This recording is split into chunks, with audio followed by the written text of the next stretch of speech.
한 번은 SNS에 이런 글이 올라왔습니다. 미국 뉴저지에서 있었던 일인데 소방관 두 사람이 밤새도록 이제 화재 진압을 하고 식당에 들어왔습니다. 그래서 그들이 음식을 주문하고 음식이 나오는 동안에 지난 밤 동안 얼마나 그 화재 진압이 힘들었는지 또 얼마나 어려웠는지 그런 이야기를 서로 나누고 있었습니다. 그리고 식사를 마치고 나서 두 사람이 이제 식사 계산을 하려고 하니까 이미 식사비가 계산된 것입니다. 그리고 메모지가 하나 전달이 되었습니다. 그 메모지에 이렇게 쓰여져 있었어요. 두 분의 식사는 제가 대접하겠습니다. 모든 사람이 피하는 곳으로 뛰어 들어가서 생명을 구하고 또 고생하는 당신들께 정말 감사드립니다. 두 분은 정말 용감하고 든든한 분들입니다. 오늘은 푹 쉬세요. 이런 메모지가 있었습니다. 그 메모는 그 식당에서 서빙을 하는 리즈라는 젊은 여성이 쓴 메모였습니다. 리즈는 서빙을 하던 중에 이 두 분의 소방관이 하는 이야기를 들었던 거죠. 그래서 그분이 얼마나 고생하고 얼마나 헌신적으로 일하는지 알고 듣게 되었고 그분들이 식사를 대접하고 싶었던 것입니다. 그런데 그 식사의 대접이 이 고생하고 수고했던 이 소방관들이 얼마나 위로했는지 모릅니다. 그들이 너무나 감격하고 그리고 그 사연을 이제 SNS에 올리게 되었습니다. 나 이 식당에 가서 이런 메모를 받았고 이렇게 식사를 대접받게 되었다. 너무 감사하다. 그리고 여러분도 이 식당에 가면 그 리즈라는 여성의 서빙을 받게 되면 팁도 많이 주고 고맙다고 표현을 해줬으면 좋겠다. 이렇게 이제 SNS에 글을 올리게 되었습니다. 많은 사람이 거기에 이제 댓글을 달았죠. 그리고 그것이 이제 알려지게 되고 그런데 나중에 알고 보니까 이 리즈라는 여성은 아버지를 모시고 살았는데 이 아버지가 그 거동이 불편한 그런 상황이었습니다. 그래서 이 리즈는 밤에는 이제 일을 하고 낮에는 아버지를 돌보는 그런 상황이었습니다.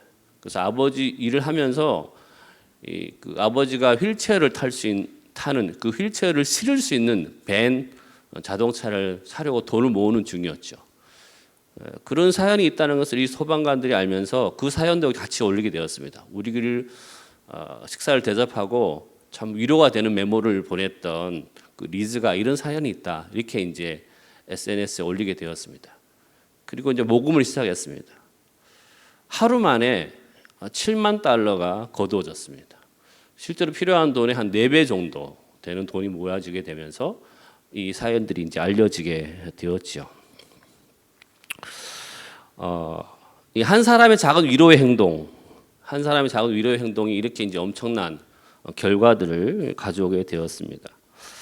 여러분 최근에 누군가로부터 위로 받아본 적이 있습니까? 그 말이 내가 너무나 따뜻한 말이었고 너무나 위로가 되었다. 이런 경험이 있습니까? 또 내가 굉장히 침체되어 있을 때 용기를 주고 새로운 힘을 북돋아주는 그런 위로를 최근에 받은 적이 있습니까? 만약에 여러분들이 그런 위로를 경험하고 있었다면 여러분들 정말 행복한 그런 분들이라고 할 수 있겠죠. 저는 사실 오늘 예배 전에 우리 차기름 목사님과 좀 교제를 나누면서 굉장히 많은 위로를 받았습니다.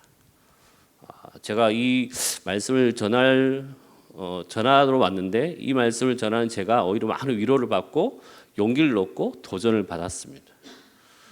여러분 중에서도 최근에 그런 경험이 있다면 위로와 또 용기를 주는 그런 경험을 받았다면 굉장히 사실은 행복한 경험이라고 할 수 있습니다. 왜냐하면 사실 우리는 굉장히 힘들고 어려운 상황에서도 잘 위로받지 못합니다. 우리 사회에서도 그렇고 가정에서도 교회에서도 잘 위로받지 못할 때가 있습니다. 내가 힘들고 어렵고 지쳐 있을 때 사람들은 나를 위로하고 용기를 주기보다 비난하거나 비판할 때가 많죠. 왜 그렇게 나약하니? 다른 사람은 더 힘들어. 그것은 너만의 문제가 아니야. 이렇게 이야기하면서 용기를 주거나 위로하지 못하는 그런 상황들을 보게 됩니다. 여러분, 우리가 사실은 따뜻하게 위로해주는 그런 사람을 만나고 싶지만 우리의 현실은 그렇지 못한 것이죠. 여러분, 누가 그런 힘들고 지친 사람들 위로할 수 있겠습니까? 누가 상처 있고 남몰래 쓰는 사람들을 찾아가서 그들을 치유할 수 있겠습니까? 오늘 하나님께서 우리에게 말씀하시기를 바로 우리가 그런 치유자가 되고 그런 위로자가 되라고 말씀하시는 것입니다. 사실 오늘 본문에 참 괜찮은 한 사람이 등장하고 있는데 그 사람은 이름보다 별명이 더 유명한 사람입니다. 36절에 보면 그 사람이 나오죠. 구브로에서 나는 레위족 사람이 있으니 이름은 요셉이라. 사도들이 일컬어 바나바라, 번역하면 위로의 아들이라 하니. 여러분, 이 사람의 이름이 요셉입니다. 요셉. 바나바는 사도들이 그에게 붙여준 별명이죠. 근데 우리는 별명이 너무 유명해서 그 사람을 요셉이라고 하지 않고 바나바라고 부릅니다. 바나바, 위로의 아들, 이런 뜻입니다. 이 바나바는 그 지중해 동쪽 구브로 지방 출신이에요. 거기서 유대 땅이 아닌 곳에 태어난 유대인입니다. 외국에서 태어나고 자란 그런 유대인입니다. 레위 지파 사람인데 제사장도 아니고 선지자도 아닙니다. 그냥 보통 레위 사람입니다. 그러나 이 사도행전을 보면 이 바나바는 초대교회에서 바울의 버금가는 그런 중요한 지도자였습니다. 사도행전은 이 바나바가 행했던 그 위로의 삶, 격려하는 삶을 여러 번 기록을 하고 있습니다. 바나바의 그런 모습이 사도들에게, 성도들에게 감동을 주었던 것입니다. 그래서 사도들은 그의 원래 이름 요셉이라고 부르지 않고 그의 별명 위로의 아들이라는 그런 별명을 붙여주고 주로 위로의 아들 바나바라고 불렀던 것이죠. 여러분, 별명은 그 사람의 특징을 담고 있습니다. 외모적인 특징, 성품의 특징, 행동의 특징을 담고 있죠. 제가 고등학교 다닐 때 선생님 별명이 7.4예요. 7.4. 7.4는 그 뱀의 독사, 그러니까 물리면 7초 만에 사망하는 그런 독한 그 독을 품고 있는 뱀인데 그 선생님 별명이 7.4. 어떤 의미인지 아시겠죠? 걸리면 7초 안에 사망할 수도 있다. 뭐 그런 의미를 담고 있는데 이런 별명은 그 사람이 가지고 있는 특징을 담고 있죠. 마가복음 3장에 보면 보아너게라는 별명을 가진 사람이 나옵니다. 우레의 아들, 그들이 바로 야고보와 요한이죠. 이 야고보와 요한이 신앙이 성숙하기 전에는 굉장히 성격이 불같은 그런 부분이 있었던 것 같습니다. 잘 흥분하는 그런 성격이 있었던 것 같아요. 그래서 보아너게, 우레의 아들, 이런 별명을 가지고 있었습니다. 별명은 그 사람이 가지고 있는 특징을 우리에게 말해줍니다. 근데 오늘 요셉의 별명이 바나바입니다. 바나바. 위로의 아들. 이 요셉을 만나면 위로가 되고 요셉은 정말 위로의 덩어리고 요셉은 위로를 사람들에게 많이 베푸는 그런 느낌임을 우리가 알게 됩니다. 얼마나 많은 사람들이 위로가 되고 격려가 되고 힘이 되었을지 우리가 어느 정도 짐작을 할 수가 있는 것이죠. 사실 오늘 우리에게 이런 바나바와 같은 사람이 필요합니다. 그렇지 않습니까? 우리에게 바나바 같은 사람이 필요하고 우리 가정에도 바나바 같은 사람이 필요하고 이 교회에도 바나바 같은 사람이 필요하고 이 코로나로 많은 사람들이 힘겨워하고 지쳐있는 이 사회적 상황에서도 바나바와 같은 그런 사람이 필요한 것입니다. 우리는 모두 위로가 필요하고 격려가 필요한 그런 상황입니다. 근데 이 위로라는 것은 사실 바나바의 성품이기도 하지만 원래적으로는 하나님의 성품입니다. 하나님의 성품. 이 본문에 나오는 이 위로, 헬라 말로 파라클레시스라는 말을 쓰는데 이 파라클레시스라는 말이 이 자주 반복되는 신약 성경이 있는데 그것이 바로 고린도후서입니다. 고린도후서는 이 위로라는 말이 굉장히 여러 번 반복되고 있는데 이 고린도후서 1장 3절 4절에 보면 이렇게 말씀하고 있습니다. 고린도후서 1장 3절 4절 찬송하리로다. 그는 우리 주 예수 그리스도의 하나님이요 자비의 하나님이시요 모든 위로의 하나님이시며 우리의 모든 환난 중에서 우리를 위로하사 우리로 하여금 하나님께 받는 위로로서 모든 환난 중에 있는 자들을 능히 위로하게 하시는 이시로다. 풀어서 이야기하면 여기서 하나님은 어떤 분이라고 말씀하고 있습니까? 하나님은 모든 위로의 하나님이시다. 모든 환난 중에 우리를 위로하시는 분이시다. 하나님을 만나면 위로가 되고 그분은 정말 위로를 우리에게 넘치도록 부어주시는 분이시다. 이렇게 말씀하고 있는 것입니다. 여러분 지금 고린도후서 이 바울이 지금 위로 하나님의 위로를 자꾸 이야기하고 있는데 이 고린도후서를 쓸 당시 바울은 어떤 상황이었냐 하면 고린도후서 1장 8절에 보면 이 바울의 상황을 짐작할 만한 그런 구절이 나옵니다. 자기의 상황을 표현하기를 이렇게 고백을 하고 있어요. 힘에 겹도록 심한 고난을 당하며 살 소망이 끊어지고 힘에 겹도록 심한 고난을 당해서 살 소망이 끊어진 상태. 너무 힘들어서 살 소망이 없다. 사형선고를 받은 느낌이다. 정말 죽을 것 같은 그런 고통스러운 상황이다.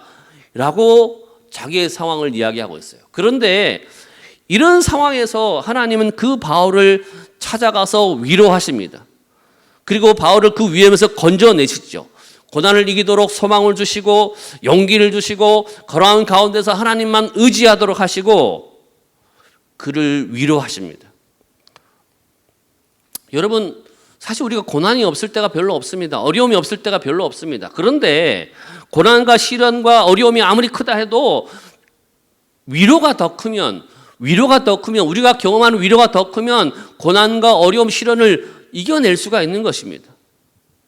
그런데 우리 하나님은 어떤 분이십니까? 모든 위로의 하나님이시고 위로를 넘치도록 부어주시는 분이시고 그래서 우리가 만나는 어떤 고난과 시련보다도 더 큰 위로의 하나님이심을 성경이 말씀하고 있는 것입니다. 여러분 사실 우리가 고난 중에 있을 때 역경과 어려운 상황에 있을 때 그것이 없어지기를 기도합니다. 이 고난의 문제, 이 역경의 문제가 좀 없어졌으면 좋겠습니다. 그렇게 기도합니다. 제거되길 원합니다. 그때 그 고난이 사라지는 것이 가장 간절한 기도 제목이죠. 그런데 하나님께서 때때로 그 고난을 없애주기보다 그 고난을 이기도록 우리를 위로하십니다. 훨씬 더 자주 그 고난을 없애기보다 그 문제를 이겨낼 수 있도록 우리에게 힘을 주시는 것이죠. 그래서 우리가 하나님께서 함께 하실 때 고난을 이길 뿐 아니라 우리 가운데 있는 고난의 의미가 바뀝니다. 고난의 성격이 바뀌게 됩니다. 그래서 고난을 이겨내는 것이죠. 이 고난을 이겨내는 동안 우리가 하나님의 위로하심을 경험하면서 우리의 믿음이 정금처럼 더 빛나게 자라가게 되는 것입니다.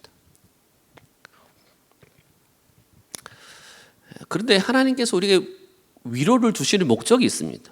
고난 중에 있는 성도들을 위로하시는데 그냥 위로하시는 것이 아니라 위로를 주시는 목적이 있습니다. 고린도후서 1장 4절에 보면 하나님께서 그 성도들을 위로하시는 그 목적이 나오는데 이렇게 말씀하고 있습니다. 고린도후서 1장 4절 우리의 모든 환난 중에서 우리를 위로하사 우리로 하여금 하나님께 받는 위로로서 모든 환난 중에 있는 자들을 능히 위로하게 하시는 이시로다. 무슨 말씀입니까? 하나님께서 왜 성도들 위로하신다고 말씀하십니까? 위로하는 목적이 있다고 말씀하시는데 먼저 위로받은 자들이 고난 중에 있는 다른 사람들을 위로하라는 것입니다. 내가 너희를 위로하고 위로로서 너희의 마음을 만져주고 용기를 주고 새로운 힘을 줄 것인데 그 너희가 받은 위로로서 다른 사람을 위로하라고 그렇게 말씀하시는 것입니다. 여러분 우리가 먼저 하나님의 위로를 경험하셨습니까? 그렇다면 우리에게 사명이 있는 것입니다. 어떤 사명입니까? 다른 사람을 위로하는 사명이 우리에게 있는 것입니다. 우리가 하나님의 위로를 경험했다면 우리에게 동일하게 사명이 부어주신 것입니다. 똑같이 고난받고 어려워하고 지쳐있는 사람들을 위로하라는 것이죠. 나만 위로받았다고 끝나는 것이 아닙니다. 나만 위로받으면 끝나는 것이 아니라 내가 하나님의 위로를 경험한 하나님의 자녀라면 아직도 위로받지 못한 자들에게 내가 하나님의 위로 역할을 해야 되는 것이죠. 위로의 통로가 되어야 되는 것입니다. 우리가 너무 힘들어 고난 중에 있을 때, 시련 중에 있을 때, 너무 깊은 상처로 신음하고 있을 때 하나님은 우리를 찾아오셔서 모든 위로로서 우리를 위로하시고 그 고난에서 용기를 주시고 시련을 이겨낼 수 있는 힘을 주시고 그 상처를 치유하실 것입니다. 하나님 위로가 우리 가운데 넘치게 하실 것입니다. 그리고 반드시 그 고난과 시련을 이겨내게 하실 것입니다. 그런데 그게 끝이 아닙니다. 그렇게 위로받은 성도, 새로운 힘을 얻은 성도는 어떻게 해야 됩니까? 이제 다른 사람이 위로자가 되어야 되는 것이죠. 하나님께서 나를 위로자로 부르셨습니다. 그리고 나를 위로자로 보내셨습니다. 나를 위로하실 뿐 아니라 다른 사람의 위로자로 보내시는 것이죠. 여러분, 우리가 사실 하나님의 자녀들은 다 하나님의 위로를 경험하게 되는 것입니다. 이 코로나 상황 중에 여러 가지 어려울 때, 힘들 때 하나님께서 우리를 위로하시는 그런 경험을 하셨을 것입니다. 저도 굉장히 많은 하나님 위로를 경험하고 있습니다. 오늘도 제가 아까 말씀드린 것처럼 차 목사님 만나면서 굉장히 하나님 위로를 경험했습니다. 그럼 내가 위로받는 것으로 끝나야 됩니까? 그렇지 않습니다. 이제 내가 다른 사람을 위로해야죠. 더 힘들고 더 지쳐있는 사람, 더 낙심해 있는 사람에게 내가 위로자가 되어야 됩니다. 그것이 위로하시는 하나님께서 우리에게 주시는 사명인 것입니다. 그런데 여러분, 우리가 어떻게 위로자의 삶을 살 수 있습니까? 위로자답게 사는 삶은 어떤 삶인 것입니까? 어떻게 사는 것이 하나님께 사용하신 위로의 통로가 될 수 있습니까? 오늘 그것을 우리가 이 바나바의 삶을 통해서 그 위로하는 자의 삶을 보게 되는 것입니다. 위로의 아들 바나바를 통해서 위로자는 어떻게 살아야 되는가? 첫 번째로, 위로의 사람은 다른 사람의 필요에 민감한 사람입니다. 위로자는 다른 사람의 필요에 민감한 사람입니다. 오늘 본문 37절에 이렇게 말씀하셨습니다. 그가 밭이 있음에 팔아 그 값을 가지고 사도들의 발 앞에 두니라. 여러분, 예루살렘의 많은 성도들은 자신의 재산을 팔아서 헌금을 했습니다. 일종의 구제 헌금입니다. 바나바만 헌금한 것이 아닙니다. 근데 바나바 이야기만 나옵니다. 왜 그랬을까요? 바나바가 이 헌금에 있어서 모범적이고 가장 대표적으로 성실하게 그 사역을 감당했던 사람이었기 때문입니다. 여러분, 예루살렘 교회는 성례 역사로 굉장히 양적으로 부흥한 교회였습니다. 짧은 시간에 많은 교인들이 교회에 몰려왔습니다. 교회가 성장했습니다. 여러분, 교회가 성장하면 문제가 생기는데 어떤 문제가 생길까요? 너무 한꺼번에 사람들이 많이 오니까 여러 가지 필요들이 생깁니다. 한 번에 여러 가지 필요들이 생기니까 서로 갈등이 생길 수가 있습니다. 예루살렘 교회의 문제는 뭐냐면 예루살렘 교회도 가난한데 가난한 사람들이 많이 왔습니다.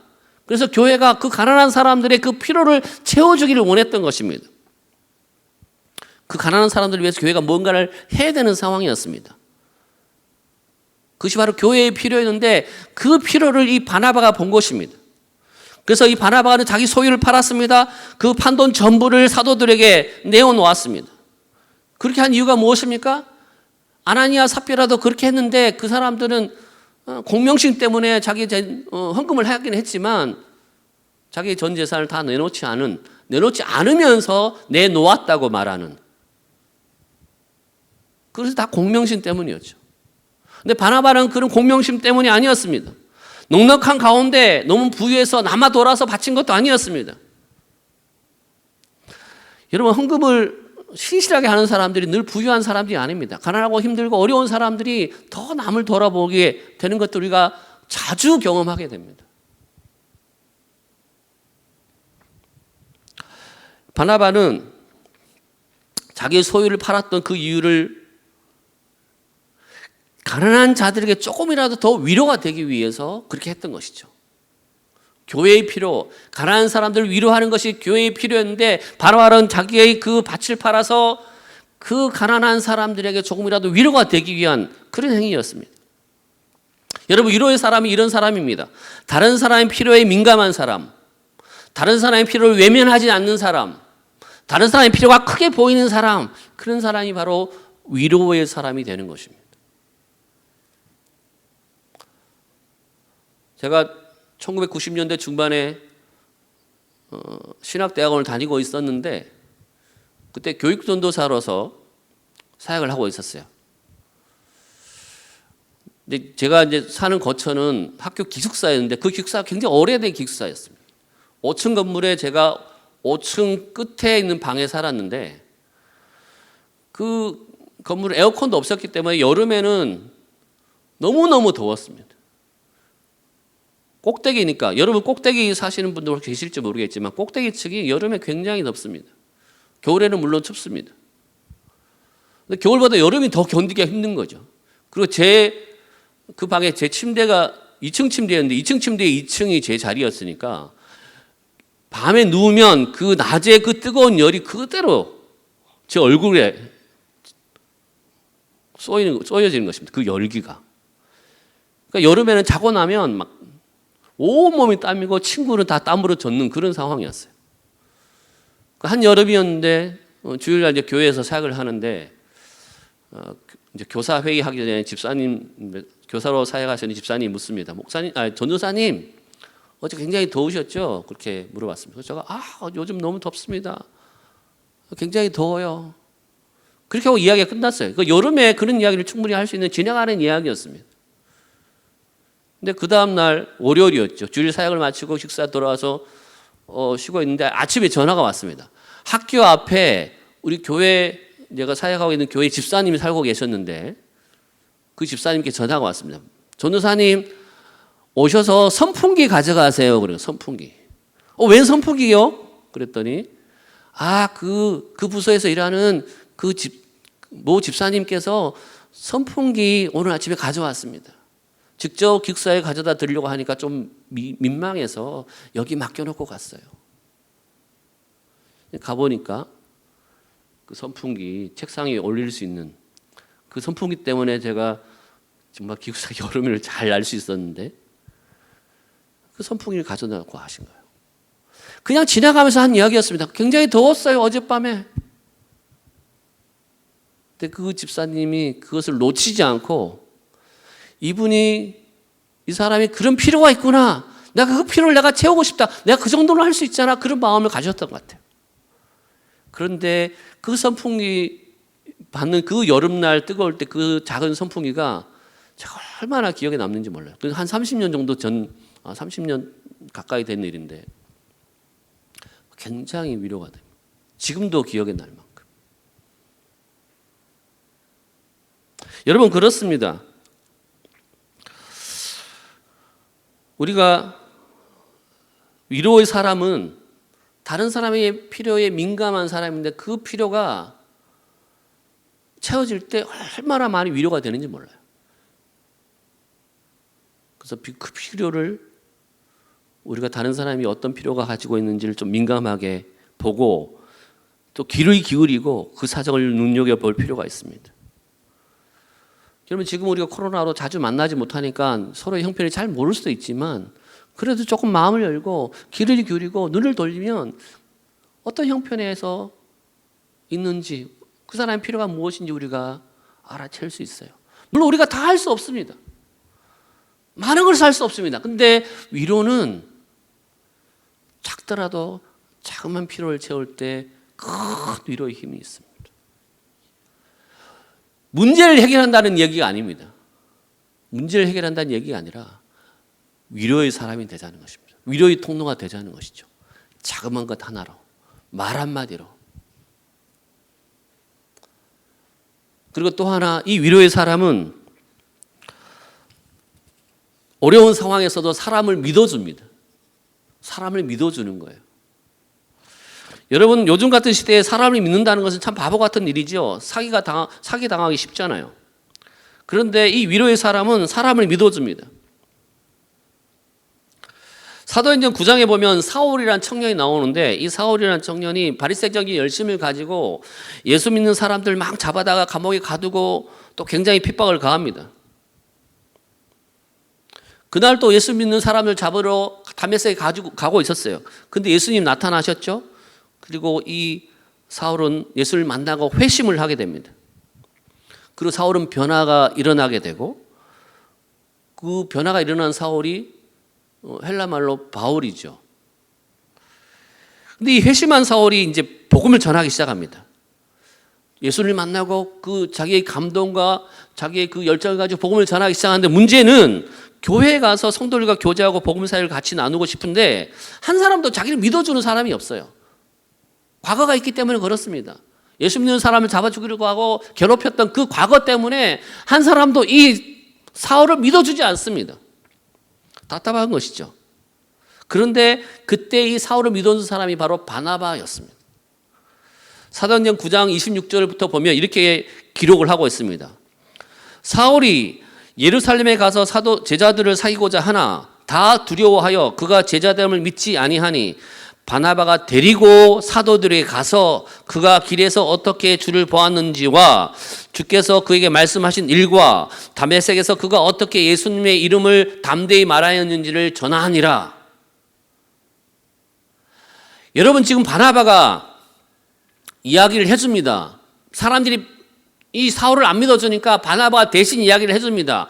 사울이 어떻게 예수를 만난 일, 또 어떻게 말씀을 들었던 일, 그런 이야기를 다 해줍니다. 사람들에게. 여러분, 바나바가 어떻게 그걸 알 수 있었습니까? 바나바는 사울이 예수를 만날 때 그곳에 있지 않았습니다. 그런데 이 사울 대신에 바나바가 이 사울이 예수님 만나고 영접하고 말씀을 들은 것, 이런 것들 다 이야기를 해주는데 어떻게 알았을까요?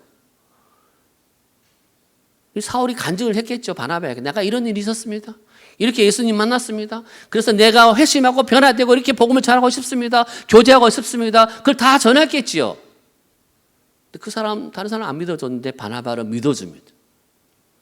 믿어줄 뿐 아니라 다른 사람이 소개해 주는 거죠. 사울이 변했어요. 사울이. 우리가 알던 사울이 아닙니다.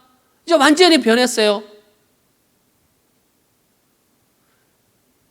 사울이 이야기할 때는 안 믿어줍니다. 근데 바나바는 믿어주는 거죠. 바나바는 신뢰할 만한 사람이었고 신실한 사람이었고 공동체에서 인정받는 사람이기 때문에 사울은 믿지 못하지만 바나바는 믿을 수 있다. 사울은 믿지 못하지만 사울을 소개하는 바나바의 말은 믿을 수 있게 된 거죠. 그 이유가 무엇입니까? 바나바가 사울을 믿어줬기 때문에 그렇습니다. 믿어줄 때 위로가 되는 것이고 믿어줄 때 힘이 되는 것입니다. 여러분, 살면서 누가 고맙습니까? 자기를 믿어주는 사람이 고마워요. 남편은 아내가 자기를 믿어줄 때 고맙습니다. 힘들고 어려울 때도 믿어줄 때 고맙습니다. 자녀는 부모가 믿어줄 때 고맙습니다. 목사는 성도가 믿어줄 때, 성도는 목사가 믿어줄 때 고마운 것이죠. 내가 힘들고 어려울 때, 여러분, 믿을 만한 사람을 믿는 것은 누구나 할 수 있습니다. 신뢰할 만한 사람을 신뢰하는 거 누구나 할 수 있어요. 그런데 어려운 상황에서도 믿어줄 때, 그것은 아무나 할 수 있는 것이 아닙니다. 근데 위로의 사람은 어려운 상황에서도 믿어줍니다. 기다려줍니다. 근데 그게 힘이 있어요. 어떤 자녀가 훌륭하게 자랍니까? 믿어주는 자녀가 훌륭하게 자랄 수 있습니다. 심정적으로 추측하건대 얘가 분명히 잘못한 것이 있는 것을 압니다. 그런데 객관적으로 드러나지 않을 때는 그냥 믿어줍니다. 기다려줍니다. 그런 부모 밑에서 자녀가 훌륭하게 자라날 수 있습니다. 경북대 총장을 지냈던 박찬석 박사의 어린 시절 이야기가 있습니다. 그분은 이제 아버지가 경남 산청에서 아주 가난한 소장농이었습니다. 근데 자기는 가난하고 소장농으로 배우지 못했지만 아들은 공부를 좀 잘 시키고 싶었던 거죠. 그래서 초등학교를 졸업하자마자 아들 박찬석을 대구로 유학을 보냅니다. 중학교 유학을 보낸 거죠. 근데 박찬석이 이제 중학생이니까 소위 사춘기 아닙니까? 공부를 하러 갔는데 공부가 하기 싫은 거죠. 친구들과 놀고 싶은 겁니다. 어려운 상황에서 돈을 학비를 대주고 하숙비도 보내줬는데 그 돈으로 열심히 공부를 해야 되는데 그렇지 못했던 것이죠. 근데 성적을 딱 받아보니까 68명 중에 68등이 나왔어요. 이제 방학이라서 성적표를 가지고 집에 가야 되는데 박찬석이 막 고민을 했습니다. 그래서 그 고민하다 68등을 지우고 1등으로 딱 바꿨어요. 집에 갔어요. 아버지가 공부 열심히 했냐? 성적 보자. 성적 딱 보니까 1등인 거죠. 이제 이웃들과 친지들이 막 이제 대구로 유학 갔던 찬석이가 오니까 막 왔어요. 아, 찬석이 이번에 유학 갔는데 공부 잘했니? 아버지께 물어보니까 그 아버지가 아유, 뭐 공부를 잘하긴 하는데 어쩌다가 1등을 했네? 이런 말을 한 거예요. 아, 우리 아들이 어쩌다 1등을 다 했네. 그러니까 이제 이웃들과 친지들이 야, 그럼 한 턱 내야지. 아버지 기분이 좋아서 한 턱을 냈는데 그 집에 재산 1호 돼지 한 마리가 있었어요. 유일한 재산 1호 한 마리밖에 없는 돼지. 그걸 잡았어요. 그걸 잡고 동네 잔치를 했습니다. 이 사건을 목격한 박찬석의 마음은 어떻겠습니까? 그가 표현하기를 죽고 싶은 심정이었다고 그래요. 죽고 싶은 심정. 우리 집의 재산, 가장 중요한 재산 돼지를 내 거짓말로 내가 지금 꼴등했는데 1등 했다는 그 거짓말로 우리 집의 재산, 가장 소중한 재산 아버지가 팔다니 너무나 충격적이고 너무나 죽고 싶은 심정이었다고 했습니다.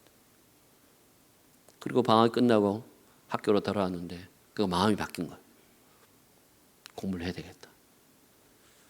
그래서 이제 악착같이 공부를 한 겁니다. 악착같이 공부해서 나중에 대학을 가고 유학을 가고 교수가 되고 이제 총장까지 된 겁니다. 나중에 그 박찬석 박사의 아들이 좀 자라나서 중학생쯤 되었을 때 고향집을 같이 방문하는데 그 생각이 딱 난 거예요. 아들의 나이가 내가 그때 그런 나이였지. 그래서 아버지 어머니 있는데 이야기를 합니다. 아버지 사실 제가 옛날에 성적표 가지고 왔는데 딱 이야기하니까 아버지가 그만 됐다. 네 아들 듣는다. 다 안다. 다 알았던 거예요. 다 아는데 그걸 믿어주고 싶었던 거죠. 몰라서 그랬던 게 아닙니다. 다 아는데 아들을 믿어주고 싶었던 것입니다.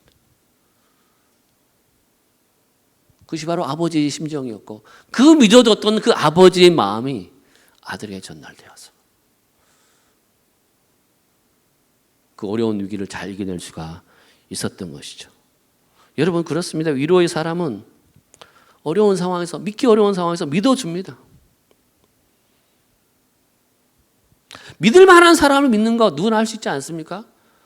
믿어주기 어려운데 믿어주고 기다려주는 것이죠. 뒤통수 맞을 수 있죠. 배신당할 수 있죠. 그래도 위로의 사람은 믿어줍니다. 그때 힘을 얻게 되죠. 그리고 마지막으로 이 위로의 사람은 넘어진 사람을 일으켜 세웁니다. 사도행전 15장에 보면 이 돈독한 관계였던 바울과 바나바가 싸우는 장면이 나옵니다. 어느 정도 싸웠냐면 전도 여행하다가 다시는 안 볼 것처럼 완전히 갈라서 버리는 거죠. 그래서 바나바는 완전히 갈라서게 되는데 그 원인이 뭐냐면 마가라는 청년 때문에 마가.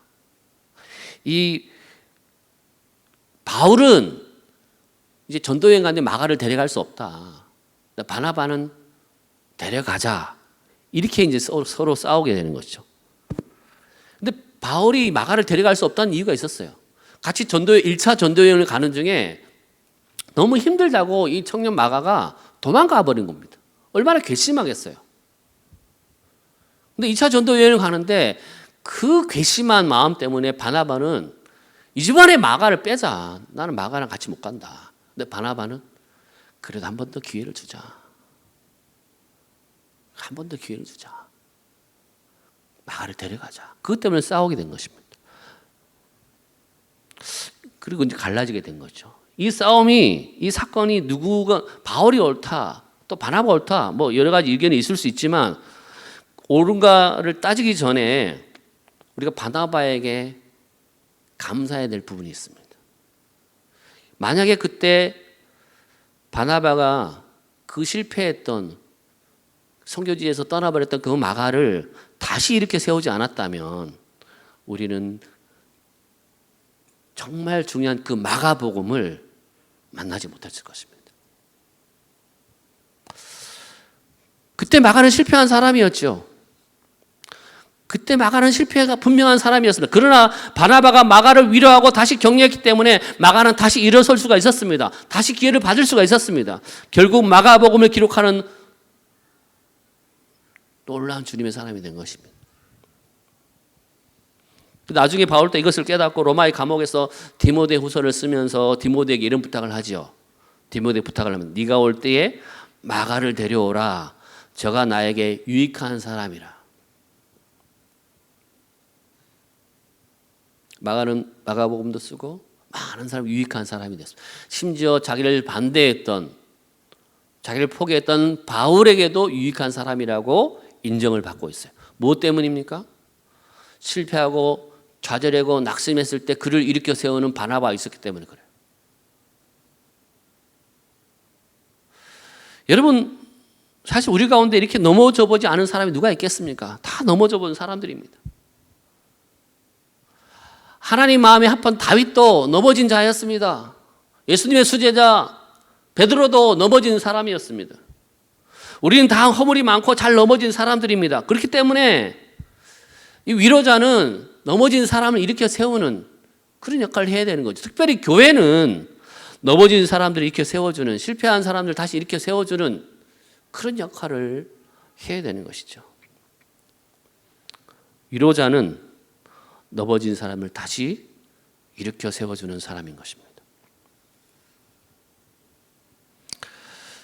기적은 당신 안에 있습니다라는 책이 있는데 이 책을 쓴 사람이 이승복이라는 재활의학과 전문의예요.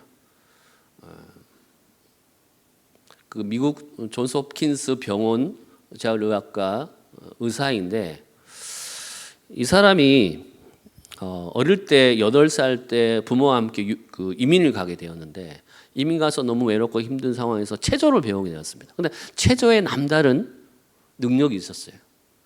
그래서 열심히 체조를 했는데 그것 때문에 미국 국가대표 상비군에 뽑힐 정도로 실력이 있었습니다. 꿈이 올림픽에 나가서 금메달을 따는 거였습니다. 그래서 열심히 연습하는데 막 회전돌기 연습하다가 공중돌기 하다가 떨어졌는데 턱부터 떨어지게 된 거예요. 아주 충격이 심해서 턱부터 떨어지면서 목 이하 모든 사지가 마비가 되기 시작했습니다. 급하게 병원을 옮겨서 치료를 시작했습니다. 3개월 동안 꼼짝도 못하는 거예요. 3개월이 지나 조금 밀릴 수 있었지만 사지가 자유롭지 않고 휠체어를 탈 정도였습니다. 그 이후로 다시 9개월 동안 재활 운동을 했습니다. 재활 치료를 했는데도 불구하고 몸이 자유롭지 않았습니다. 꿈이 뭐였습니까? 올림픽 체조 금메달 선수인데 그 꿈이 다 날아간 것입니다. 근데 그러던 중에 병원에 입원하고 있고 치료받는 중에 재활의학에 관련된 책을 보게 됐는데 그것이 이승복에게 꿈을 줬습니다. 나도 재활의학과 의사가 되고 싶다. 그리고 또 하나의 그를 변화시킨 책이 있었는데 그거요 성경이었습니다. 성경을 읽으면서 하나님께서 나를 향해서 놀라운 계획을 갖고 계시는구나.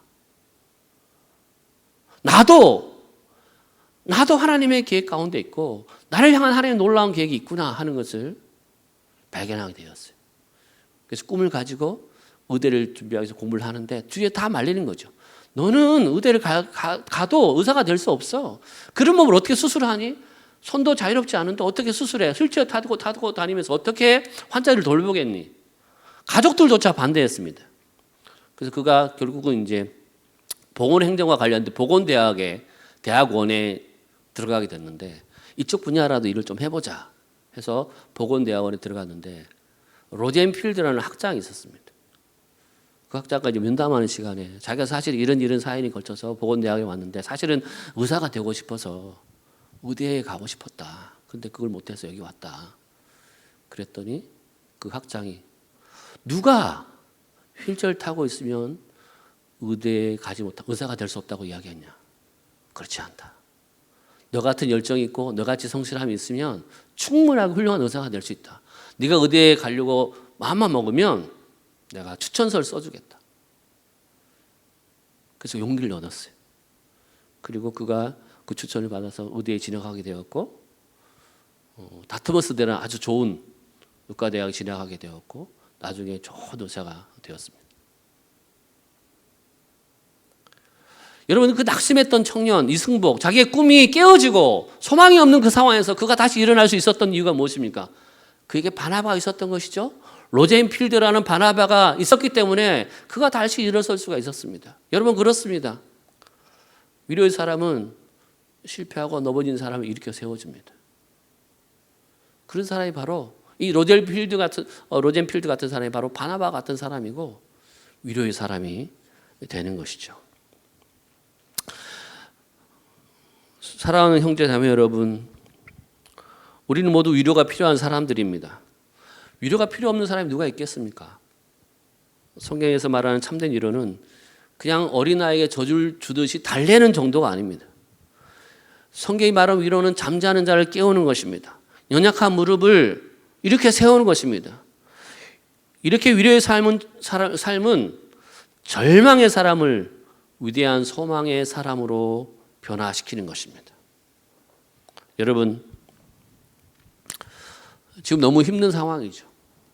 코로나의 상황, 많이 지쳐있고 힘들고 심지어 실패한 사람들이 많고 낙심한 사람들은 많고 어려운 상황입니다. 지금 이 시대는 바나바 같은 사람이 필요합니다. 바나바 같은 사람. 우리 가정에도, 우리 일터에도, 우리 교회에도 바나바 같은 사람이 필요합니다. 하나님은 우리가 먼저 그 하나님의 위로를 충분히 경험하기를 원하십니다. 그리고 그것으로 끝이 아니고 우리가 위로하는 사람이 되기를 원하십니다. 우리가 바나바 같은 위로의 아들이 되기를 원하십니다. 다른 사람의 좀 필요를 돌아보고 다른 사람의 필요에 민감한 그런 사람이 되기를 원하시고, 좀 어렵더라도 다른 사람 좀 믿어주고, 내 옆에 있는 무릎이 꺾여 있는 사람들 그 무릎을 좀 일으켜 세워주고, 낙심한 사람, 실패한 사람들을 좀 다시 일으켜 세워주라고 우리에게 말씀하시는 것이죠. 저 여러분 모두가 이 바나바가 되기를 소망합니다. 하나님 위로를 전하는 위로의 아들이 다 될 수 있기를 주님의 이름으로 축원합니다. 우리 같이 한번 기도하기를 소망합니다. 하나님, 우리를 위로하여 주옵소서. 저도 사실은 지금 굉장히 어려운 상황에 있습니다. 힘든 상황에 있습니다. 저도 하나님의 위로가 필요합니다. 저도 하나님의 위로가 필요합니다. 하나님, 저를 위로하여 주옵소서. 모든 위로의 하나님께서 나를 위로로 채워 주옵소서. 하나님의 위로를 깊이 경험하게 하여 주옵소서. 그리고 하나님, 내가 위로자가 되기를 소망합니다. 내 옆에 있는 사람들에게 힘을 주는, 그들의 필요에 민감한 사람이 되기를 원하고, 그들을 격려하는 사람이 되기를 원하고, 그들을 좀 믿어주고 이렇게 세워주는 사람이 되기를 원합니다. 우리 가정이 위로의 가정이 되기를 원합니다. 믿지 않는 친지들에게, 우리 이웃들에게 좀 위로의 가정이 되기를 원합니다. 우리 교회가 이 지역에, 이 땅에, 이 민족의 열방 가운데 위로하는 교회, 위로의 통로가 되는 교회가 되기를 원합니다. 하나님, 우리를 위로할 뿐 아니라 위로의 삶을 감당하는 우리가 되게 하여 주옵소서. 함께 기도하겠습니다.